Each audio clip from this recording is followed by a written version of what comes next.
ETF index mutual funds నేర్చుకుని stock మార్కెట్లో రాణించాలనుకుంటున్నారా? వెంటనే ఈ నెంబర్కి కాల్ చేయండి.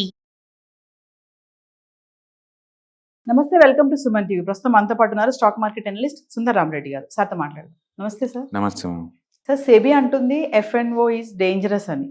మరి చూసుకుంటే ఎన్ఎస్సి వచ్చేసి 45 న్యూ స్టాక్స్ని ఎఫ్ఎన్ఓలో ఇంట్రొడ్యూస్ చేసింది. ఎవరిది కరెక్ట్ అంటే ఏం చెప్తారు సార్? అంటే రీసెంట్గా ఈ features and options retail participation గురించి సెబీ వాళ్ళు చాలా స్ట్రిక్ట్గా మెయింటైన్ చేస్తున్నారండి. అంటే లాస్ట్ 2-3 మంత్స్ నుంచి మనం చూస్తున్నాం ఈ న్యూస్ని. వాళ్ళ రిటైలర్స్ని ఎలా కంట్రోల్ చేయాలని చూస్తున్నారు. బేసికల్గా ఇండియాలో ఏమవుతుందంటే టూ మచ్ స్పెక్యులేటివ్ యాక్టివిటీస్ ఎక్కువ ఉన్నాయి స్టాక్ మార్కెట్లో. అండ్ లాస్ట్ 2-3 ఇయర్స్ నుంచి కంటిన్యూస్గా సెబీ వాళ్ళు డేటా పబ్లిష్ చేస్తున్నారు. అంటే ఫీచర్స్ అండ్ ఆప్షన్స్లో ప్రతి 10 మందిలో 9 మంది లాస్ అవుతున్నారు. అంటే ఒక్కళ్ళే విన్ అవుతున్నారు. ఆ ఒక్కళ్ళు కూడా ఇన్సైడరు లేదా బయట అతనమాట. అండ్ వచ్చిన అమౌంట్లో కూడా ఆల్మోస్ట్ 60% ట్రాన్సాక్షన్ ఫీజు కింద పోతున్నాయి. అంటే 30% ఇన్కమ్ ట్యాక్స్ రూపంలో పోతున్నాయి. సో మిగిలింది పెద్దగా ఉండలేదు. అంటే వాళ్ళు క్లియర్గా చెప్తున్నారు లాస్ట్ 1 ఇయర్లోనే 1.5 lakh crore ఎఫ్ఐఎస్కి వెళ్ళిపోయినాయి. అంటే ఇండియాలో ఉన్న డిఏఎస్ విన్ అవ్వట్లేదు, ఇండియాలో ఉన్న రిటైలర్స్ విన్ అవ్వట్లేదు ఈ ఆప్షన్ ట్రేడింగ్ వల్ల. అందుకని ఫీచర్స్ ఆప్షన్స్ నిజంగా ఇండియన్ రిటైలర్స్ కానీ ఇండియన్ ఇన్స్టిట్యూషన్ కానీ ఏమైనా ఉపయోగపడుతున్నాయి అంటే పెద్దగా లేవు అనమాట. అందుకని హెడ్జింగ్ కోసం చేస్తే అర్థం ఉంది కానీ స్పెక్యులేషన్ కోసం చేయడం అర్థమే లేదు. అందుకని దీన్ని కంప్లీట్గా బ్యాన్ చేయాలన్నో రిటైలర్స్కి, లేకపోతే సైజ్ పెంచాలన్నో మొన్నటి వరకు ఫైట్ చేశారు. తర్వాత ఏం చేశారంటే ఇండెక్స్లో 15 lakh వర్త్, ఇంతకుముందు 5 lakh is equal to 1 lot లాగా ఉండేది. ఇప్పుడు దాన్ని 15 lakh వర్త్ చేశారు ఇండెక్స్ల వరకు. అలాగనే వీక్లీ ఎక్స్పైరీని ఆపేశారు. అంటే మంత్లీకి షిఫ్ట్ చేశారు మొత్తానికి. ఎవ్రీ వీక్ ఒకటే ఎక్స్పైర్ అవ్వాలి, అన్ని ఇండెక్స్లు కావు. మంత్లీ అయితే అన్నిటికీ మంత్లీ అనమాట. ఇంకా దానికి షిఫ్ట్ అయ్యారు. అందుకని అందరూ ఏంటంటే ఎఫ్ఎన్ఓస్ అంటే సెబీ కొంచెం టైట్గా ఉంది, రిటైలర్ని సేవ్ చేయడం కోసం అనుకున్నారు. ఇప్పుడు ఎన్ఎస్సి వాళ్ళు ఏం చేశారు, కొత్తగా 45 మళ్ళీ వీటిని లాంచ్ చేస్తున్నారు వీటన్నిటిని కొత్తగా. సో దాంతో మళ్ళీ వీళ్ళు ఎంకరేజ్ చేస్తున్నట్టే కదా అనిపిస్తుంది. బట్ ఇన్ఫ్యాక్ట్ చెప్పాలంటే ఫీచర్స్ అండ్ ఆప్షన్స్ అనేది జస్ట్ స్పెక్యులేషన్ కోసం కాదండి, అంతకు మించి. మన దగ్గర ఏదైనా స్టాక్స్ ఉన్నాయి అనుకోండి, మార్కెట్ డ్రాప్ అవుతున్న డౌట్ వచ్చింది అనుకోండి, అప్పుడు ఏం చేయాలి, లాస్ నుంచి ఎస్కేప్ అవ్వాలి అంటే ఒకటి మీ పోర్ట్ఫోలియోని క్లోజ్ చేసుకోవాలా. బట్ ఆ పోర్ట్ఫోలియో క్లోజ్ చేసుకుంటే లెస్ దెన్ 1 year మీద short term capital gain tax attract చేస్తుంది. అది 20% దాకా ఉంటుంది. నేను దాన్ని అవాయిడ్ చేయాలంటే ఏం చేయాలి, ఫీచర్స్ నమ్మాలా. అందుకని రిలయన్స్ స్టాక్స్ మీ దగ్గర 500 ఉంటే ఒక రిలయన్స్ ఫీచర్ని అమ్మటం ద్వారా దీనికి ప్రొడక్షన్ వస్తుంది. మార్కెట్లో గజిబిజి అయిన దాకా దాన్ని ఉంచుకుంటాను, ఒకసారి మార్కెట్ స్టేబుల్ అయిన దాకా దీన్ని క్లోజ్ చేసుకుంటాను, మళ్ళీ దీన్ని ఓపెన్ చేస్తాను అనమాట. అట్లా features options meant for hedging tools అయ్యి. అందుకని ఆ పర్పస్లో మనకు లేకపోతే కష్టం అనమాట. ఇప్పుడు నిఫ్టీ నెక్స్ట్ 50 ఉందనుకోండి, అందులో అవుట్ ఆఫ్ 50 స్టాక్స్లో ఇంతకుముందు కేవలం 14 స్టాక్సే ఉండేవి. ఇప్పుడు కొత్తగా వీళ్ళు ఇంట్రొడ్యూస్ చేసే వాటి వల్ల వాటికి 48% స్టాక్స్, అంటే ఆల్మోస్ట్ అన్ని స్టాక్స్కి ఇప్పుడు ఫీచర్స్ అండ్ ఆప్షన్స్ వచ్చేసినాయి.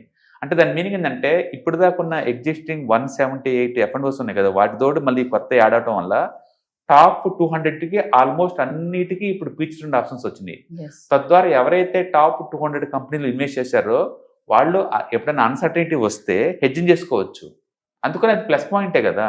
అందుకని రిటైలర్స్ స్పెక్యులేషన్ చేస్తున్నారు కదా అని ఒక రీజన్ తోటి ఇన్స్టిట్యూషనల్కి హెడ్జింగ్ టూల్స్ దూరం చేయకూడదు అనమాట. అందుకని వాళ్ళు చేస్తున్నారు. ఇప్పుడు కొత్తగా అంటే ఆల్మోస్ట్ అదాని వాళ్ళ 2 స్టాక్స్ వస్తున్నాయండి, Adani green and Adani solutions limited. అంటే ఎంజిల్ 1 వస్తుంది, అండ్ అదాని గ్యాస్ కూడా, అంటే అదాని గ్రూప్ నుంచి 3 వస్తున్నాయి ఎఫ్ఎన్ఓస్కి. అండ్ అలాగనే బిఎస్సి వస్తుంది, అండ్ సిడిఎల్ అండ్ క్యాంప్స్ 2 వస్తున్నాయి. ఓకే. అండ్ సిజీ పవర్ వస్తుంది, డిమార్ట్ వస్తుంది, అడ్కో వస్తుంది, ఐఆర్బి వస్తుంది, ఎల్ఐసి వస్తుంది, కళ్యాణ్ జ్యువెలరీ వస్తుంది, జియో వస్తుంది, అండ్ లోదా డెవలపర్స్ వస్తున్నారు, అండ్ జొమాటో వస్తుంది, ఎస్ బ్యాంక్, టాటా ఎల్ఎక్సీ.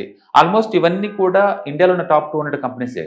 కాబట్టి వీటికి సేఫ్టీ కావాలి అనుకున్న వాళ్ళందరూ ఫీచర్స్ అండ్ ఆప్షన్స్ ద్వారా మనం హెడ్జింగ్ చేసుకోవచ్చు అనమాట. కాబట్టి స్పెక్యులేషన్ అనేది వదిలేస్తే హెడ్జింగ్ టూల్గా ఇది బాగా పనికొస్తుంది. కాబట్టి ఆ పాయింట్ ఆఫ్ టైంలో వాళ్ళకి చేయొచ్చు. రెండోది ఫెయిర్ ట్రేడింగ్ చేసుకోవచ్చు. ఒక సెక్టర్ పడుతుంది, ఇంకో సెక్టర్ పెరగడానికి ఇది ఈజీ అవుతుంది కాబట్టి అంటే ఫెయిర్ ట్రేడింగ్ చేసుకోవచ్చు. హెడ్జింగ్ లాగా పనికి వస్తుంది. And extra income money make చేసుకోవచ్చు. సపోజ్ నా దగ్గర ఏదైనా సిడిఎస్ఎల్ ఉంది, స్టాక్ మూవ్ అవ్వట్లేదు అది ఎవ్రీ మంత్, అప్పుడు ఉన్న పోర్ట్ఫోలియో క్లోజ్ చేసుకునే బదులు దూరంగా కాల్ ఆప్షన్ అమ్మటం ద్వారా ఫ్రీగా 1% వస్తుంది కదా నాకు వితౌట్ ఇన్వెస్ట్మెంట్. అట్లా కవర్డ్ కాల్ స్ట్రాటజీ చేయడానికి బాగా పనికి వస్తుంది. అలాగే స్టాక్ ఏదైనా డ్రాప్ అవ్వట్లేదు అనుకోండి, డ్రాప్ అయితే నేను కొందాం అనుకుంటున్నాను, అందుకని నేను దూరంగా ఓటీఎం పుట్లు అమ్ముతున్నాను అనుకోండి, దాన్ని క్యాష్ ఎక్విటీ పుట్స్ అంటారు. అప్పుడు మార్కెట్ పడేంత వరకు నా డబ్బులు ఫ్రీగా లేకుండా ఎవ్రీ మంత్ 1% వడ్డీ సంపాదిస్తుంది కదా. అట్లా స్టాక్స్ని కొందామనుకున్నప్పుడేమో కింద దూరంగా తక్కువ రేటు కొందామనుకున్నప్పుడు కింద పుట్లు అమ్మేసేసి క్యాష్ చెక్ రిపోర్ట్స్ కొనుక్కోవాలా, స్టాక్స్ని కొన్న కాడ నుంచి పైన కాల్స్ అమ్మేసేసి ఎక్స్ట్రా ఇన్కమ్ జనరేట్ చేసుకోవాలా, అలాంటి ఈ బాగా యూజ్ అవుతాయి. అందుకని ఓన్లీ స్పెక్యులేషన్ పాయింట్ ఆఫ్లో నువ్వు డేంజర్ అని చెప్పలేము. కత్తి డేంజర్ కదా అని చెప్పేసి దాన్ని ఆపేసామనుకోండి కిచెన్లో వర్క్ అలా జరిగింది, చేయలేము. అందుకని టూల్ని రిటైలర్కి అందుబాటులో ఉండకుండా, అంటే బహుశా రూల్స్ ఇలా పెట్టుకోవచ్చు, లైక్ మీ దగ్గర అంటిల్ ఒక లాట్ ఉంటే తప్ప దింజులు పోవద్దు, ఇలా పెట్టచ్చు అనమాట. అంతే తప్ప కంప్లీట్గా వాటిని బ్యాన్ చేసి కూర్చోవడం చాలా కష్టం అనమాట. అందుకని ఎఫ్ఎన్ఓస్ లాంచ్ చేయడం అనేది అది జస్టిఫికేషన్ ఉంది.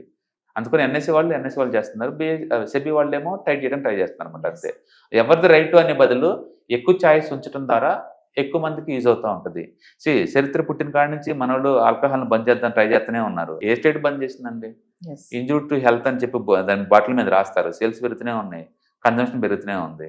ఇవి కూడా అంతే. ఎండ్ ఆఫ్ ది స్పెక్యులేషన్కి అలవాటు పడ్డారు అంటిల్ వాళ్ళు బ్యాంక్రప్ట్ అయ్యేంత వరకు చేస్తూనే ఉంటారు. అండ్ హెడ్జింగ్ చేసే వాళ్ళు చేస్తూనే ఉంటారు. అందుకని ఈ టూల్స్ ఉంది మెంట్ ఫర్ హెడ్జింగ్ కోసం, ఒరిజినల్గా ఎక్స్ట్రా ఇన్కమ్ కోసం. ఆ పర్పస్లో వాడితే నీకు అర్థం ఉంటుంది. దాన్ని అంటే సెబీ ఇప్పుడు ఎఫ్ఎన్ఓని టార్గెట్ చేసింది అని అనుకోవచ్చు అంట. టార్గెట్ చేసింది అనే బదులు ఒక ఇన్స్టిట్యూషనల్గా రిటైలర్కి ఏది మంచో ఏది చెడో కన్జర్వేటివ్ బేసిస్ మీద వాళ్ళు చూడాలి.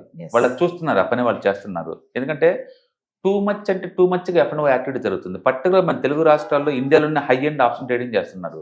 మొత్తం డబ్బులు పోతున్నాయి. పోనీ ఒక 50% కానీ విన్ అవుతున్నారు అంటే మనకే డబ్బులు రొటేట్ అవుతున్నాయి అనుకోవచ్చు. 1.5 lakh crore అబ్రాడ్కి వెళ్ళిపోతున్నాయి అండి. ఇది ఏం ఉపయోగం ఉంది దీనివల్ల?